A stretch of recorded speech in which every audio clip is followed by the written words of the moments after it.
నుంచి వచ్చా ఇంకా నేను తలుపు కొట్టని చూడలే వచ్చేసా. జ్యోతి ఎవరు వచ్చారండి? నేను వచ్చేసానా? ఇది నా ఫాస్టర్ బాయ్ జ్యూసీ గడు.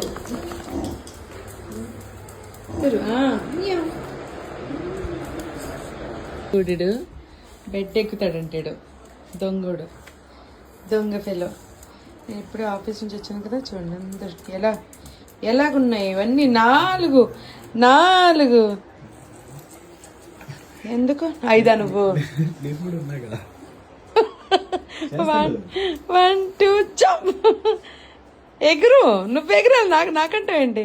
సోఫా మీద ఎగురుతావు. పాపం పొట్టాడు. కొంచెం ఎలివేషన్ ఇస్తే అరే చుట్టి ముఖం కూడా ఎలా చూస్తున్నాడు. బెడ్ కావాలంటే వాడికి. బజ్జున్నాగా రాత్రి. హలో ఓయ్ చూసి ఓమ్మా చిట్టి ఎందుకు నన్ను 4 బయట పెడతావు? మా ఓయు పాప మా ఓయు పాప అందరూ గుడ్ గర్ల్స్ అమ్మ. మా ఇంట్లో అందరూ గుడ్ గర్ల్స్. అందులో ఇప్పుడు చిన్ని కృష్ణుడు వచ్చాడు, వాడు జ్యూసి బాబు గాడు. ఇప్పుడు మా అమ్మాయిలందరికీ వాడే కావాలి. వాడికేమో ఓన్లీ రీవా కావాలి, ఎవరు వద్దు. ఎందుకంటే వాడి ముఖం రీవా ముఖం ఒకలాగే ఉంటుంది కదా, అందుకే వాడికి రీవా ఉంటే చాలు.